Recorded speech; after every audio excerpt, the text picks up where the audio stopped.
အားလုံးပဲမင်္ဂလာပါရှင်ဇူလိုင်ကချန်ကနေကြိုဆိုပါရစေဒီနေ့ကတော့ပုံမှန်ချက်ကာလာသားချက်ကိုမှပူပူဆက်ဆက်လေးနဲ့စားချင်တဲ့လူတွေအတွက်ချက်နည်းလေးပဲဖြစ်ပါရဲ့ရှင်ဗီဒီယိုကိုမကြည့်ရသေးခင်မှာဒီ channel ကို like and subscribe မလုပ်ထားဘူးဆိုရင်တော့ like and subscribe လုပ်ခဲ့ဖို့မမေ့နဲ့နော်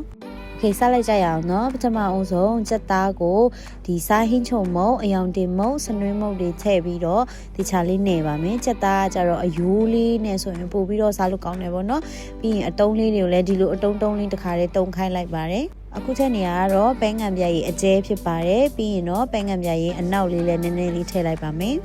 တေချာလေးချက်သားတွေမှာအရသာတွေစိတ်ဝင်သွားတဲ့အထိနေပြီးတော့9မိနစ်10မိနစ်လောက်ပေါ့เนาะနှက်ထားလိုက်ပါမယ်အဲ့ဒါမှအရသာတွေပို့ပြီးတော့စိတ်ဝင်ပြီးတော့ပူစားလို့ကောင်းတာပေါ့နော်နောက်တစ်ခုပြီးပြီဆိုရင်ချက်သွန်ဖြူရယ်ချက်သွန်နီရယ်ပြီးတော့ငရုတ်သီးရယ်ပြီးရင်နည်းနည်းချင်းနည်းနည်းလေးရယ်ကိုရောပြီးတော့ထောင်းထားမယ်ပေါ့နော်ကိုကအဆက်ကြိုက်တယ်ဆိုရင်တော့ငရုတ်သီးများများထည့်လို့ရပါတယ်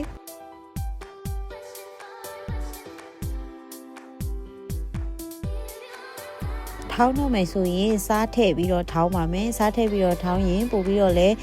မြင်ညက်တယ်ပေါ့နော်ပြီးတော့အရသာလည်းပို့ဝင်စေချင်လို့ပါဘူးတီးတွေကိုလည်းတေးသေးလေးစိတ်ထားပါမယ်သူကအရင်ကြီးသွားပြီဆိုရင်စားလို့မကောင်းတော့ဘူးเนาะဒီလိုမျိုးအရွယ်စားဆိုရင်ကွက်တိအနေတော်လေးပဲဖြစ်ပါတယ်အခုနကထောင်းထားတဲ့ဟာလေးကိုဒီလိုမျိုးအနေထားလေးရောက်ပြီဆိုရင်တော့အိုးထဲမှာချက်သားလေးကိုထည့်လိုက်ပါမယ်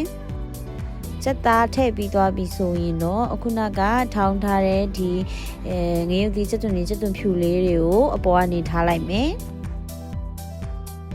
ပြီးရင်တော့အပေါ်ကနေစိမ်းစားငပိလေးနည်းနည်းလေးထည့်လိုက်မယ်ပေါ့နော်ငပိအရင်အများကြီးခါတက်ပါရဲ့ဒါကြောင့်နည်းနည်းလေးထည့်လိုက်ရင်ဆိုရပြီနော်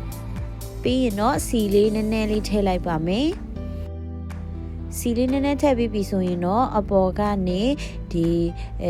ရေလေးထည့်ပြီးတော့ဒီအရသာတွေအားလုံးနှံ့ဆက်သွားအောင်မွေလိုက်ပါမယ်နော်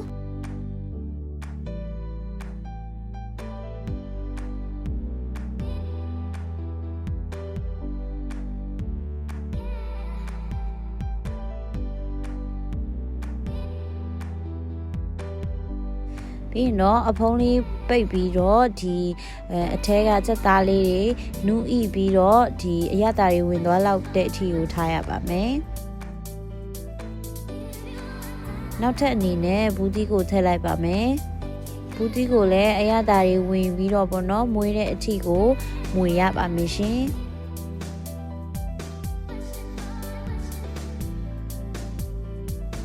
ပြီးရင်တော့ကိုလိုတလောက်ရေလေးထည့်ပြီးတော့ဒီဘူးတီးတွေနူးတဲ့အထိထားရပါမယ်အဖုံးလေးအုပ်ပြီးတော့ပေါ့နော်